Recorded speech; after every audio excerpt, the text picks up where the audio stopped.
This is the Galaxy Z Fold 2. Technically it's the third because the first was never really released, and so the second fold became the first fold, which makes this attempt number 3 for Samsung's idea of making a phone that unfolds into a little tablet. It is $2,000, which is way too much to pay for what you get out of this thing. But having said that, I gotta tell you, I feel like the third time's the charm because I'm a little bit charmed.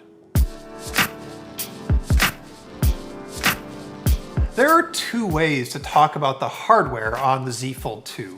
The first is to just talk about all of the things that Samsung has fixed from the original Fold, and that list is actually quite a lot longer than I would have guessed. The main display here is made out of glass now, the hinge is way better, and the cover display on the outside is actually big enough to use. They're all huge improvements over the original. So, for example, this hinge now has 8 cams that make it a little bit stiffer. There's elastic brushes on the inside to keep the dirt out. Now, when you close it, there is still a little gap on the inside, but Samsung has added some little bits to make that gap feel smaller. They've moved the magnets around a little bit, so there's still a satisfying when you close it. The edges overall are just a little bit square. The bezels on the inside are a little bit smaller. The whole thing just feels a little bit more professional. The tolerances are tighter and everything has been refined to the point where it really feels like a well-engineered product instead of being a little bit loosey-goosey like the original one. Those cams hold the screen in place at different angles too, so you get some extra functionality there. Now, I can't promise that this is going to be more durable than the original Galaxy Fold, but it sure does feel stronger. And Samsung will provide a one-time screen replacement for $149 if you happen to break it.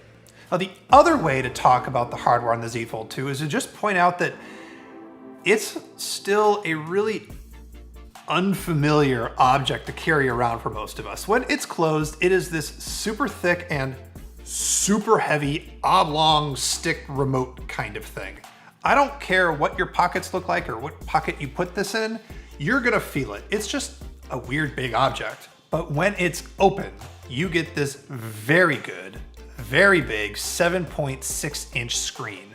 And there's a lot to talk about with this screen, but I just want to start with the downsides kind of quickly because I don't know, I think they're just the realities of what a folding glass screen has to be like in 2020 because physics, instead of being straight up errors on Samsung's part. So, even though this is Samsung's ultra thin glass here instead of plastic, it is still covered with a plastic screen protector. And technically I'm told that, you can go to Samsung and have them take this screen protector off, but honestly, having it on here is for the best. But that does mean that it will pick up little dings if your thumbnail hits it, and it does feel like a plastic screen. Now, this screen is also surrounded by a fairly thin plastic rail that you can't feel on the edges. There's even 2 little nubbins here that keep the screens from clacking together when you close it too hard. Finally, yes, there is a crease in the middle of the screen, and you can see it and feel it when you rub your finger over it. If you're viewing the screen at an angle and the light hits it just right, it's visible enough to be a little bit annoying, but straight on, the crease pretty much disappears, sort of like notches or hole punches do on smartphone screens. You get used to it and eventually you almost forget that that crease is there. Now, having said all of that, I don't want you to get the wrong idea. I think this screen is very, very good. It's only about 372 pixels per inch or so, but that's more than enough to make those pixels disappear. More important to me is this corner right here. There is no longer a big, huge cutout for a bunch of selfie cameras. There is just this one little hole punch for a single selfie camera, which means you get the full expanse of the screen to work with and to watch videos on. But the most important thing that Samsung has done to this screen is put in a dynamic refresh rate. It goes all the way down to 11 Hertz to save battery life, or all the way up to a high refresh rate of 120 Hertz. And what high refresh rate screens do is they make it feel more like you're physically moving the pixels. And that's here on the Fold 2, but the most important part of it is that it significantly improves a big problem that I had with the first Fold, and that's jelly scroll. Pretty much all smartphone screens have this little difference in how quickly the pixels update from one side to the other when you scroll, but usually you don't notice it because on most smartphones it happens vertically from the top to the bottom. But the Fold needs to have its little bits to drive the screen on the side instead of on the bottom, so you see it more often when you're scrolling. However, switching to 120 Hz refresh rate cuts that difference way down. So it's really hard to see that jelly scroll unless you're really looking for it. Samsung has basically eliminated the problem by switching to a high refresh rate screen. Now this outer cover display, it's not as technically impressive. It doesn't have a high refresh rate, but that's not really a big deal. I am wildly happy that Samsung made it the full height of the Fold, which makes this screen actually useful. It's still really narrow though, so it's hard to type on, but if you just use it for those quick phone things that you do when you're out and about and I don't know, waiting in line or something, it's fine. But for anything else, I end up opening it up to get the big screen. And that's kind of the point, right? To have this big screen to do big screen stuff like gaming or watching movies or reading or multitasking. So let's just talk about the big screen experience on the Z Fold 2, because the way that I would characterize it is mixed. All right, good stuff first this time. Samsung has gotten the message that its little tablet should have a tablet layout. So you can go into the settings and select that layout for apps, which means that slightly fewer apps have that big blown up phone app look on here. But really only some of them do it when you hold it normally vertically like this. For the rest of them, if you turn it 90 degrees, you do get that nice tablet layout with multiple panes or tabs or 2 pages in the Kindle app or, the whole tablet deal. Plus, having a bigger screen for games and video is very good. If you are not watching it full screen, I don't know, picture-in-picture doesn't cover your other work, reading PDFs and docs and other things that are kind of annoying to do on your phone are really nice here. Plus, just a few apps like Microsoft's, for example, do support drag and drop between apps in multiple panes, but you really shouldn't depend on it being there. Android has a ways to go. There's also this feature that Samsung calls flex mode. See, because the hinge is strong enough to hold itself up at multiple angles, Samsung has made some software tricks to take advantage of it. So, for example, you could start a video on the outer screen, sort of flip it up to view it like that. Then you can flip it over to view it on the top of the middle screen, and then you can open it all the way up to watch it on the big screen. A few other apps do things in flex mode like Samsung's camera app, but really not enough apps support it for it to matter that much. But do you know how you always hear that Android apps are bad on tablets? Yeah. Here's Facebook, all stretchy and weird. And here's Twitter, also all stretchy and weird. And here's Instagram, it doesn't even have a tablet mode. Neither does Lightroom. The whole situation is a little bit better than it used to be with Android apps on tablets, but that's not saying much. Now, Samsung has an option where you can change the stretchiness of phone apps if you want to, but really the fix is to use Samsung's windowing system to tile apps in split screen or even like a 3-up layout. You pull this little dock here out to the side, it's like a drawer, and then you drag out the app icons to where you want them on the screen.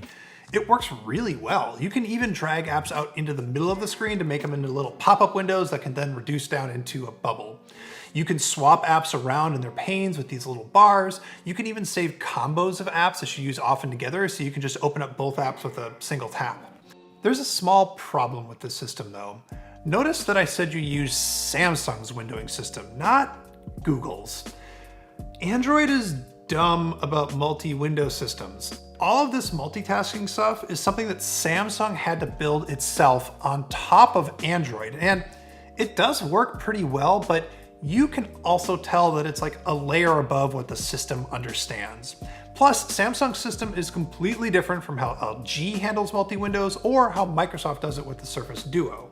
Now, different companies doing multitasking in different ways really shouldn't bother you too much, but what should bother you is that the core stuff that the operating system should understand just doesn't work. Like saving your window state when you switch between screens, or putting app pairs that you've got tiled together into the multitasking screen. When you switch to multitasking, it just goes back to being a single app because Android doesn't know that you can have 2 apps open at the same time. Now, if you're adept with Android and you understand all of these different operating system layers, it's actually not too bad, but you shouldn't have to be that good in Android to understand how all this works. And even in the best cases, if you're a nerd like me and you get all of those layers of UI, you still feel like you're constantly rearranging or relaunching things to get the layout that you want. But even after all of that, I still love this big screen. I love typing on it. I love reading on it. I love watching movies on it. Hell, I love looking at Google Maps on it. Having a big screen is great, and it almost makes the awkwardness of this shape totally worth it. Okay, let's do the classic phone stuff. Specs. It is fast. It has enough RAM to handle multiple apps at once. It's got 12 gigs. There's 256 gigs of storage, but that's not expandable, but that's fine. Battery life is good, but not amazing. You'll get a day for sure. I'm getting a little over 5 hours of screen time, but it's a big screen and I have been pushing it pretty hard. There is 5G, and maybe in a couple years you'll be glad that it's there, but right now it's 5G, I don't know. There are 2 speakers, and Samsung says that they can replace a Bluetooth speaker, and no, but yeah, they get really loud and they do sound pretty good, though I do wish there was a little bit more bass. Cameras. Don't buy this for the cameras. There is a 10 megapixel selfie camera on the inside and also on the front, and they feel a little bit afterthoughty. They're really not that great. The main camera system consists of 3 12 megapixel sensors, wide, ultra wide, and telephoto. They're tuned in the way that Samsung photos get tuned, which means that they're a little bit overzealous with brightening things up, but you're not gonna get any fancy zoom stuff or 8K video, or even, if I'm really honest, results that are quite as good as, say, a Galaxy S20. I mean, I'm getting slightly better photos out of the Galaxy S20. Here's a couple comparisons. Low light performance on the Z Fold 2 is good, and I think Samsung has actually kind of figured out low light, which I'm glad. Samsung says that in flex mode here, it can pan and zoom on you when you're recording video, but the actually neat trick on this phone though is you can hit this button right here and then use the good 12 megapixel cameras to take a selfie of yourself. You know those annoying people who take tablet photos at concerts? Well, now you could be the annoying person who takes tablet selfies. Do it. Don't be ashamed. They're great. So that is the Galaxy Z Fold 2. Should you buy it? No, it's $2,000. Only buy it if you want like a luxury phone or you want an extravagant techie thing. But do keep an eye on it, because now that it's on its second, well, third iteration, Samsung has done what Samsung does. Aggressively improved the hardware to the point where it's genuinely great and done a passable job with the software. If the cost can come down, and I'm looking at you, Samsung, and if tablet apps and multitasking and that whole interface can get better, and I'm looking at you, Google, then the 4th or the 5th iteration of this phone is gonna be super popular. Like, replace the Note popular. And I think Samsung knows it too. They've hinted at a future version of this phone that's gonna have stylus support. I wouldn't turn that down, but I would rather see a price drop. Scared the cat. Hey everybody, thanks so much for watching. If you're wondering how the Z Fold 2 compares to the Microsoft Duo or even the weird LG Velvet thing, I've made a processor video of that. You can go check it out.